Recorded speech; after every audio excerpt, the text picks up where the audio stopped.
Hi, friends. I am so grateful to have you here with me today for another episode of Regarding Consciousness.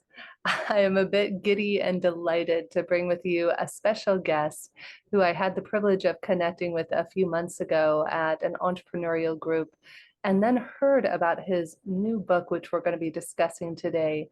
And as many of you know, I'm very lucky to get to interview a lot of brilliant thought leaders from around the world. And when this man, Gordy Bal, wrote his book, The New Millionaire, the New Millionaire's Playbook, it really just resonated with my mind, body, heart, and soul. It was like he was speaking directly to me. And I'm sure you'll get a sense of that as he shares a bit of his wisdom today. So before we dive in, I'd love to introduce you to Gordy by sharing with you a little bit about who he is in the world and what this new book is up to. So Gordy is the co-founder of the impact-focused venture capital firm, Conscious Thought Revolution. And he invites you on a journey to create a life where everything is possible and you are able to manifest your reality on your terms. And in doing so, to guide and inspire you to unlock your innate power to think your own thoughts and create your own beliefs. In the book, Gordy shares several key principles, which include unplugging ourselves from the matrix, discovering our purpose, measuring our mental, emotional, physical, and spiritual well-being, which he calls MEPS in the book, as well as finding our ultimate mission. And one of my favorite things that I know has been a constant lifelong learning journey for me, which is how do we build resilience, resources, and relationships, as well as become wealthy spiritual warriors. And overall, how do we expand our consciousness? Gordy, thank you so much for being here. I'm so delighted that our paths intertwined and brought us here today. Yay, thank you for having me, Jennifer. I'm so excited to drop in with you here. Mm. We were speaking a bit before the show, and I'm so lucky to get to read all of these wonderful books. At any given moment, I'm reading five, six, seven books. And Gordy's book just really propelled me through it, Gordy. From the moment you started speaking, your voice in the book is so authentic and so real. And I love how you share your own journey of having been an entrepreneur focused on the click-through rate. And then you changed it to remind me, what is CTR? The conscious thought revolution, was it? Yeah, that's right. That's amazing, Gordy. So tell our listeners and our viewers a little bit about your journey. How did you come from being this amazing, brilliant entrepreneur into now this author and thought leader and man who's up to transforming the world? Yeah, absolutely. Um, I'd say I'll start from childhood. It was growing up to immigrant parents. There was we didn't have a lot of money growing up, and there was a lot of tension in the home. And as a child, the meaning I made was that, well, this tension must be there just because there isn't a lot of money around. So I pursued this idea of, well, if I make as much money as possible, I'll be happy. I'll solve all the problems at home and I can, create whatever I want to create. And Hmm. so being a child of the internet, I was and also I guess what I'll share is early on I developed this realization that I was really good at creating winning situations. And it was more of a safety mechanism. It was like a way of preventing eruptions, like whether it's like, conflict at home or conflict between friends or my natural instinct was to, prevent that from happening. So I was always thinking about how to create dynamics where everybody would win as a survival mechanism. And that translated into business. And so being a child of the internet, I started launching online businesses in high school, and it was lucrative quite quickly. Like I was able to start making money pretty quickly online, and I was making more money than any of my peers or friends. And what I figured out was how to drive traffic online to from one place to another to make money. So in the equivalent of sort of the high frequency trading in stocks in the stock market. I was able to do in the online advertising space, and so there's this layer that sits between the internet and online advertising, and I was kind of playing in the middle of that. Started understanding the power of psychographic profiles and understanding human psychology, which is what I studied in university. And so as my bank account started growing, I started realizing that nothing at home was getting better. My physical health was getting worse. I was starting to enter states of depression. And I say that I started realizing that I was, spiritually bankrupt. So even though I was financially wealthy, I was spiritually bankrupt. And and that kind of led me to this existential crisis where, I was like, what the heck is the point of all of this? Why are we actually here? And funny enough, as you mentioned, in 2007, I believe it was, I purchased the domain name. So I had a record in revenue day. It was a 6-figure day. So in one day, we generated 6 figures, and I ended up buying the domain ctr.com for another 6+ figures, because what I wanted to do, I thought I was clever. I wanted to build a platform that would auto optimize click-through rate. And for anybody that doesn't know what that is, in online advertising, it's a key success metric. Is the higher your click-through rate, the better your campaign will perform. Mm. And so so that's sort of this journey that I was on.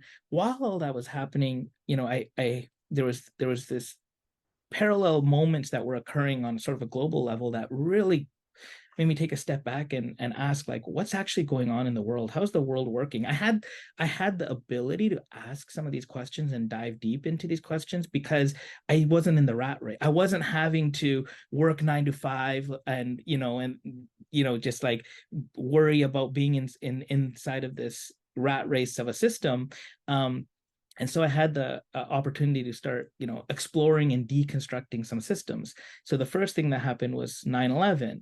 And when that occurred, that was like this moment of like, watching everybody, my family, my friends, the whole world kind of like zone in into this event and kind of like, completely believe the narrative that was being pushed down through, mainstream media. And to me, I was like, this isn't making sense. There's questions that are unanswered. So that was like one moment that kind of like got me to start asking, like, okay, what is war?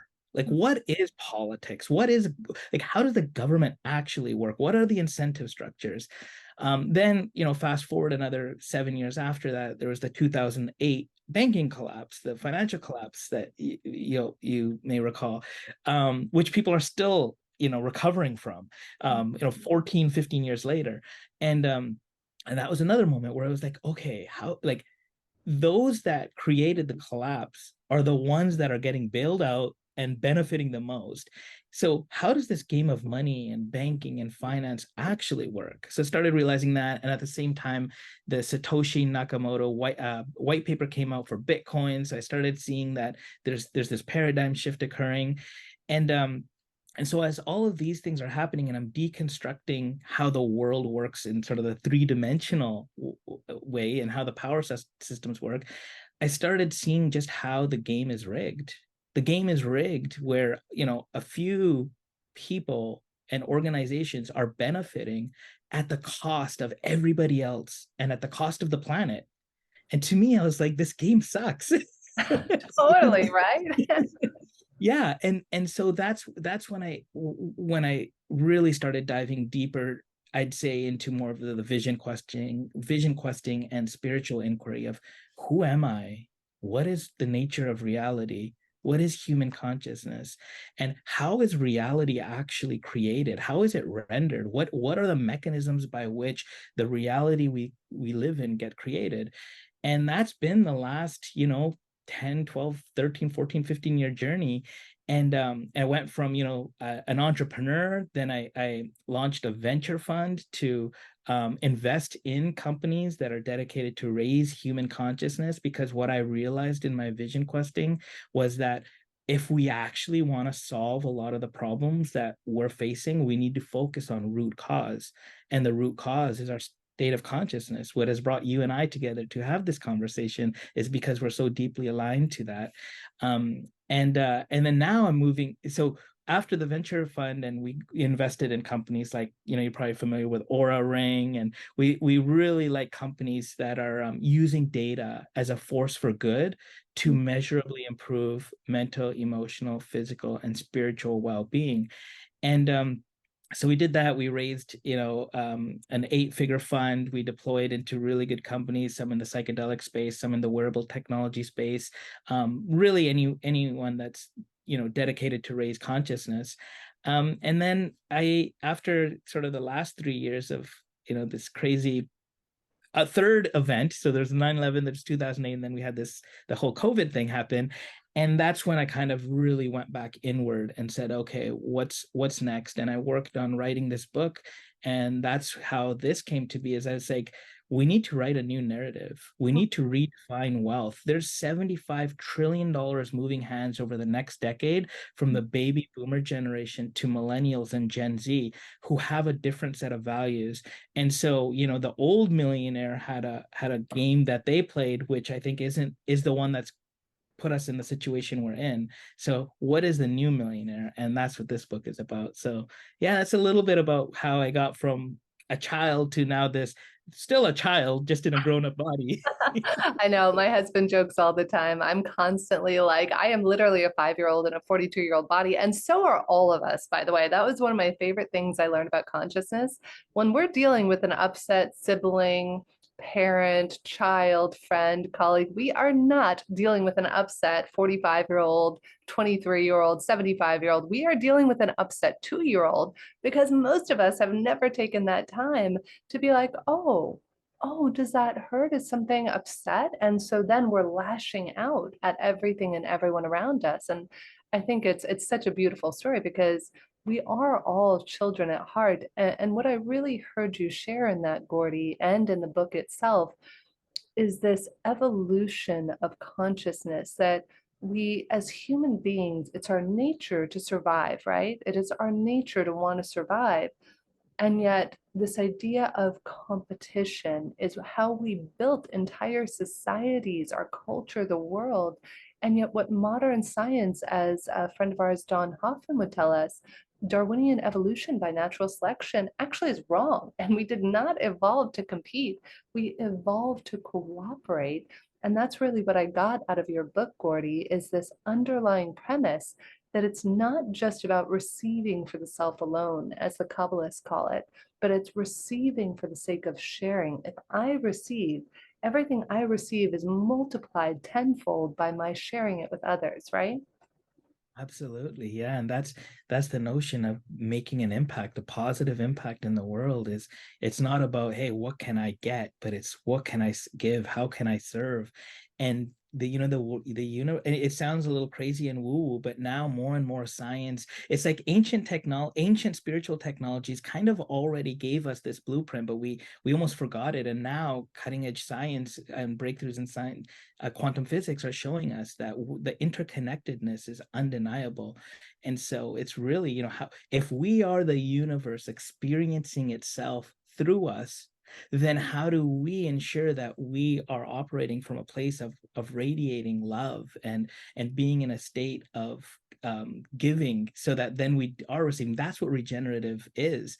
Whereas the old sort of like paradigm and sort of lower vibrational frequencies are about, as you said, I need to survive, I need to take at whatever cost.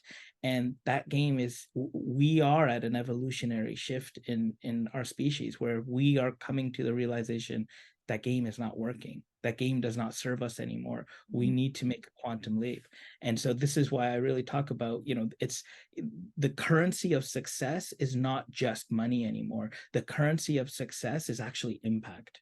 How much of an impact are you making? Starting with yourself. How deep are you going into your own self to do your own healing and fall back in love with your own 5-year-old self? And when you're able to do that, you notice that your awareness starts expanding, your own consciousness starts expanding, and you're able to operate from a whole different level. In video game speak, which I'm familiar with because I have 3 boys under 11, it's like you're leveling up in the game, and so you're playing a different game. And as you play a different game, you realize that the game you were playing, or the level you were playing before, is obsolete.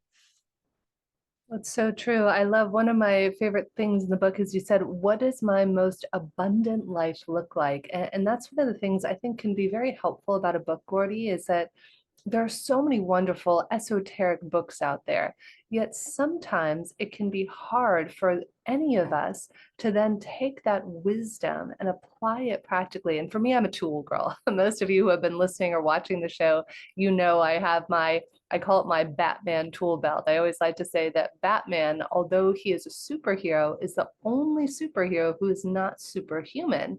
But what makes him a superhero is his super tool belt. And that was one of my favorite things about your book, Gordy, was all of these wonderful super tools, like pausing, taking a moment to write down, what does my most abundant life look like? And in fact, one of my other favorite parts was right after that, where you said, what are 20 things I could learn about? And it's so true is that if you think of how many hours, we have 168 hours in a week, and most of us are unconscious. We do audits all the time on our finances and on other things, but how many of us do an audit on actually where we're investing our time? And I thought, what a brilliant idea to reflect on what are 20 things that I might want to go out and study. I just love that. Yeah, that's been a really big piece is around curiosity. And again, it's like when we were children, we had this sense of curiosity that would be proliferating our entire reality. And over time, we lose that sense of curiosity. And so, this exercise of writing down 20 things you're curious about, these are signals to help you get closer to your purpose. Because, as you said, most of our hours we are operating unconsciously, and there's like these fixed thoughts that are already running in our background that aren't operating from a place of curiosity, but from a place of whether it's survival or programming or conditioning. And so reconnecting back to our innate curiosity is a great way to expand our consciousness and get clearer on what is our unique purpose, what's our purpose, on how we can achieve this new version of success that I'm propositioning here, which is around making an impact. And it's one of my friends who passed away. His name was Dr. Sean Stevenson. He was one of the most inspiring humans on planet Earth. He was in a wheelchair. He was like about 2 feet tall, but he was able to, and he was able to do things that people superheroes weren't able to do. He was a real life superhero. And when I shared this exercise with him, he went back and did this with his clients and his patients. And what he realized is that curiosity is actually an antidote for depression. Mm, Because when we are depressed, the predominant emotional or experience we're having is one of apathy. And so curiosity is absent in depressed people. So that was really big. I write about that in his book. He came back to me, he said, Gordy, this is life changing. And that was like, I did this presentation to this group of entrepreneurs, and that was like one small part of it around, hey, get in touch with their curiosity. And he came back, he said, I just did this to 100 people and it changed their lives. Like, and mm, so yeah, I think this notion of being curious, and also what happens when you're curious is you start to have new thoughts. mm, And what I talk about, and some of my body of work is around this notion of thought capital. And mm, so I always share with people that every single one of you are already an investor. You already are an impact investor, because every moment of existence, you are investing your thoughts. And so there's this study, I believe is out of Stanford, that they figured out that there's about between 40 and 60,000 thoughts per day, which is crazy. And so over the course of 17 days, you've had 1 million thoughts. So where did you invest your last 1 million thoughts? What is the ROI of those thoughts? How much curiosity was inside of that? And then where are you going to invest your next 1 million thoughts? And so this is why I'm really, getting excited about this notion of starting to begin to measure the quality of your thoughts. And as you said, like instead of always just auditing your finances, what about if you started auditing your thoughts? mm. audit our thoughts, audit our time, audit the people we choose to spend time with. I mean, I see so often in relationships. I was in a marriage for about 14 years, and God bless my ex-husband. He was the catalyst for my personal development. When I was in my early 20s, I was bulimic and on drugs and just not in my highest and best self. And he introduced me to my first personal development program. And I think he really came into this life to save my life in this lifetime, because then our paths diverged and we went in different directions. And yet we have these circumstances and these people, and we don't think about how the people we're around impact our lives. And it got to a point where I didn't realize, Gordy, and it sounds like you found your soulmate in Suki and reading the book, which was so beautiful.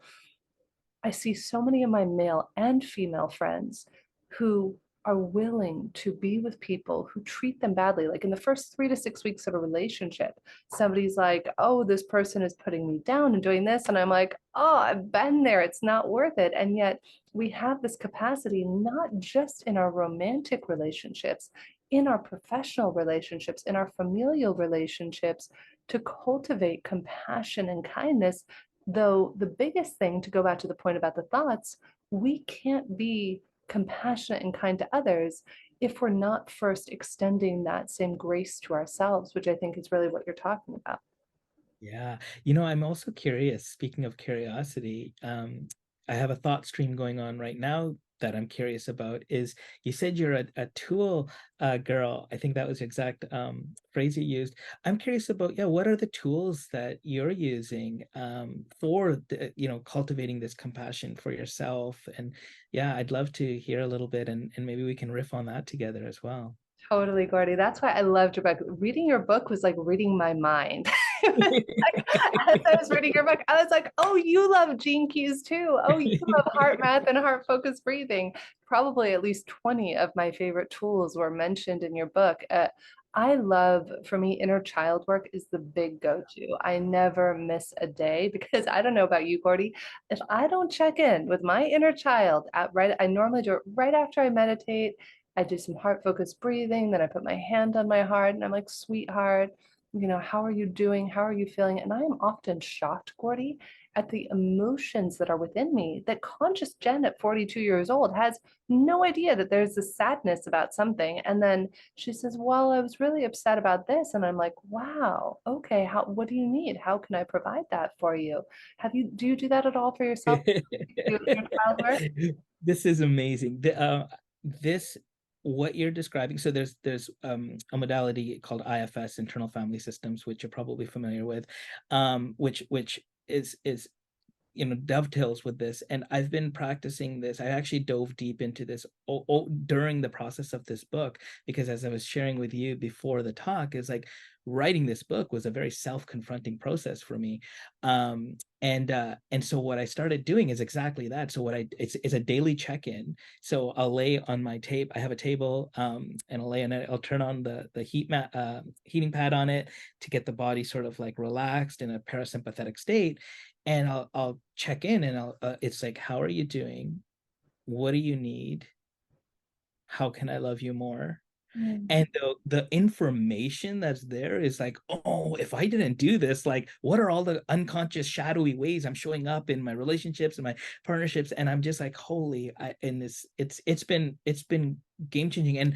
And what starts happening, I don't know if this happens for you too, is like my body, like it'll start moving, like the energy and the emotions will start moving, and that's like the most powerful thing we can do. And what's beautiful is it's free.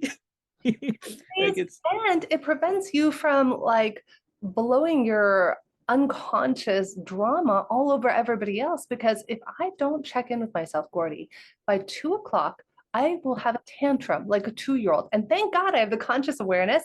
And then all of a sudden I'll drop in, I'll be like, oh, sweetheart, is that you? Did I forget about you? And she literally will be like, you yeah. forgot about me. I'm not going to talk to you. You're a meanie pants. Wow. Wow. That's, oh my God. But it's Yeah. beautiful because then we can show up clean and clear for our colleagues, our friends, or whatever. And a new thing I started doing that I learned from this brilliant woman from the Get Yourself the Job podcast, she ran international communications for a huge company. And she said the most powerful thing. She said, every day that we do a meeting, I have everybody put in the Zoom chat 0 to 5. They don't need to explain it. It's just where you're at on your emotional, mental, physical availability. And you know, if somebody is at a 0, 1, 2, or 3, that you just extend a little bit greater compassion and grace. My co-founder of one of my companies, he he travels around the world. He's been in Alaska. So our Monday morning meetings, he is not a morning guy. And I get him at like 7 a.m. on Mondays, and he is like grumpy cat. And so like he'll often be like -2, but it's helpful to know where somebody is at, because then we can speak into the listening. So often we're talking at people and we're not talking with people. And that so clearly also is an indication of how we interact with ourselves. Yeah, absolutely. I love that. This is part of like my practice as well, is I talk about this concept of measuring your MEPS and, over the next few years with the exponential growth of wearable and biofeedback technologies, that will be a reality even more than it already is. I mean, we have the Aura rings and we have Fitbits, and we have these already that are leading us there. But a simple way you can do this without needing to get any kind of technology is, so I always look at MEPS, right? Mental, emotional, physical, spiritual well-being, and then I ask myself this question. For mental, how I measure it is, am I having my thoughts, or are my thoughts having me? So I'll check in with that, and I'll see if what's is it the programming that's kind of running me right now, or am I aware enough of the programming that I'm able to create reality from that place of spaciousness? And then the second piece to that thought, or the mental check-in, is, are my thoughts empowering me or disempowering me? Mm, I'll do that check-in, and then I'll calibrate based on that. And then for emotional, the E, I'll just ask myself, am I feeling my feelings? Am I thinking my feelings? mm, Or am I ignoring my feelings? mm, And so I'll tune into that. And then physical is, am I actually in my body? Am I actually grounded, rooted in my body? How am I treating my vessel? So I'll check in with that. And then for spiritual S, it's what is the level of depth and quality to my relationship to myself, mm, to the other person, for like you and I right now, like I can feel into the depth of our interaction and our connection, and nature. What is mm. my quality of and depth of relationship to the natural world?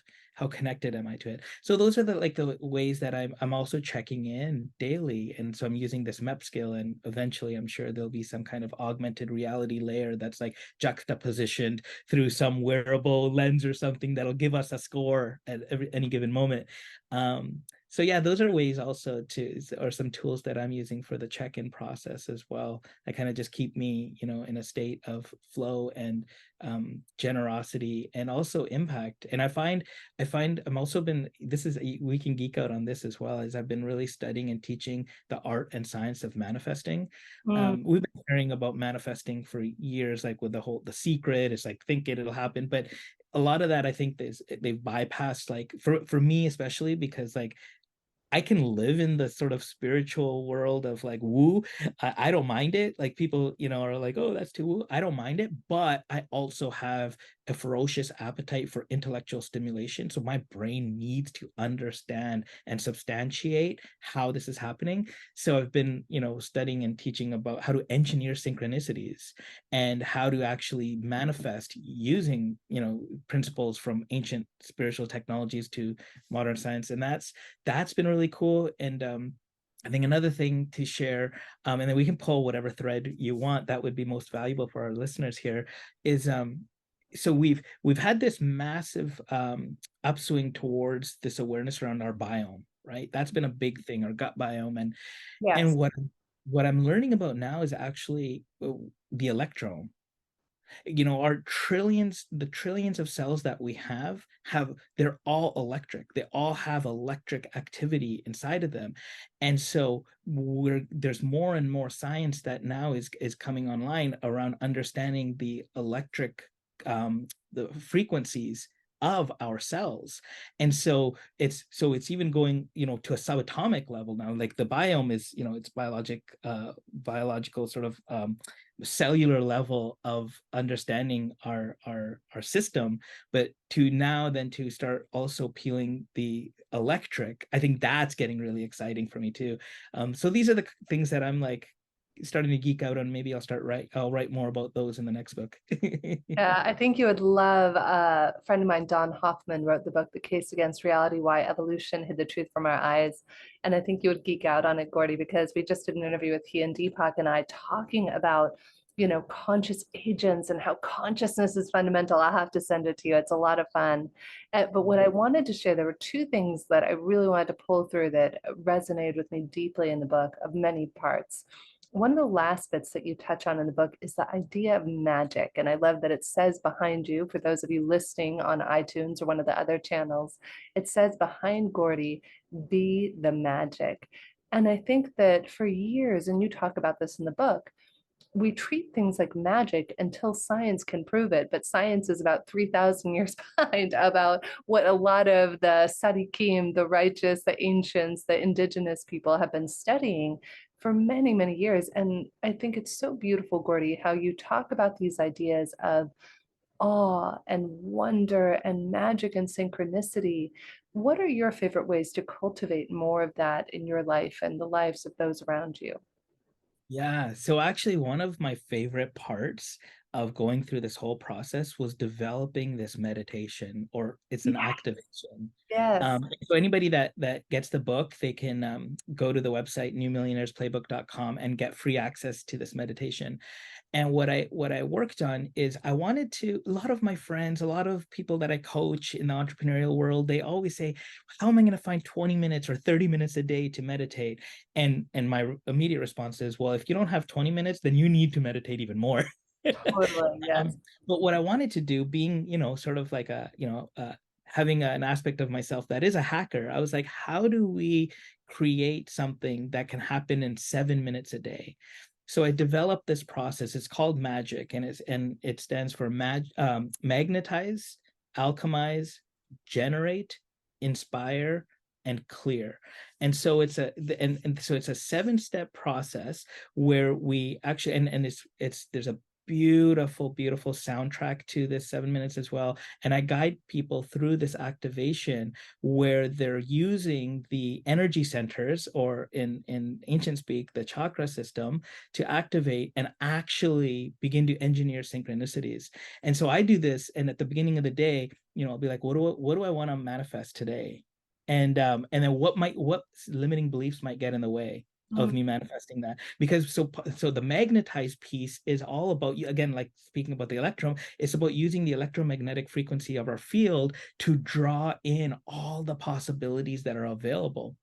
What happens though is when we draw everything in, we're also drawing in the limiting beliefs, the sabotaging beliefs, the unconscious parts that might say, oh, you're not worthy of that, or that can't happen this quick, or whatever narrative might be in the programming. And so after you magnetize and bring it all in, you then you alchemize, and what you're doing is you're transmuting all of the energy of the lower frequency into a higher frequency, so that is serving you versus limiting you. And then when we generate, we move up to the heart to actually use the ability, again, our electromagnetic frequency of our and field of our heart, to really feel the emotion of the desired outcome already happened. So your system, the system that we have when we feel gratitude or elation, then the system already sees and believes that is already there. So it draws it even closer. And then we move up to the throat, and we inspire the eye, and then we do this a little bit of box breathing, to get into coherence, and also to, because inspire is it comes from Latin for inspirare, which was a word that was given to divine beings for speaking truth or imparting truth. And so that's the inspire. And then we move up to clear, where we move up to our, and I share in the book in chapter 7 all about the hidden treasure in our brain, which is the pineal gland, and Mm. all the magic that's available there. And then clearing, we do 10 exhales, inhale to reoxygenate the body and basically clear the path for the synchronicities to occur. So that's and it's seven, we do 7 minutes. It's 7 minutes a day. So that's been really cool. And like I get my kids to do it, and my kids are like, this is awesome. They just enjoy it because honestly, the soundtrack is it's so beautiful. So that's, yeah, I'd say if nothing else, like if you do that for I shared this process at one of our friends, Dave Asprey, who's like the godfather of biohacking. He had the biohacking conference earlier this year, and I went and I shared this process. And basically, I had the group determine what they want to manifest out of this biohacking conference. Do they want to create new business relationships? Do they want to find a new tool? What is it that they want to have? And then we did this process. And what was so cool is everybody was coming back over the days saying, oh my God, this synchronicity just happened. This just happened. I'm like lean into it, keep going, keep going. So I'd say that's my favorite for the magic, because and then at the end, you kind of like, after you've done the sort of the reoxygenation, you just sit in awe and wonder, and then you're in that space of what the beauty of even magic. I talk about, how I loved David Blaine growing up, and sort of the street magic that he would do. And what I kind of realized, it wasn't always just a trick. It was that moment of awe and wonder, like, whoa, how did that just happen? And that's the magic, is that moment of awe and wonder. So the more that we can be inside of that, then the more we're connected to the mystery of our existence. And that mystery is the magic. So yeah. Oh, so beautiful. The mystery really is the magic, and it's so true. Life is the way that we perceive it. So if we look for life from a rational perspective and it's impossible and I can't have this and it's hard, the way we are designed as human beings from a neuroscience standpoint is to prove ourselves right. We will literally look for the bits of information out of all of the billions of bits that prove ourselves correct. It's a survival mechanism. And yet, to your point, Gordy, if we can shift our brains to the magic, if we can shift our eyes, our minds, our thoughts, our spirits, and consciously audit the way we think, speak, act, and interact with ourselves in the world, it is from that place that we can begin to weave the magic web that becomes our soul's destiny. So, Gordy, it's such a pleasure to have you here with us today. I could go on talking for hours. We'll clearly need to have you on the show again because we barely scratched the surface. I didn't even get to ask you about one of my other favorite things in the book, so we'll have to have you on another time. But I would love to have you share, where do you want people to go? What's the best place? Is it the New Millionaires playbook to go there and get the book? What are the best ways to connect with? Yeah, you can go to your favorite retailer on Amazon, Barnes and Noble, or whatever, or just go to newmillionaireспlaybook.com and you can get the book from there. And then you make sure you get all the resources. We put like $1,000 worth of free resources that we just want to give away to anybody that gets the book.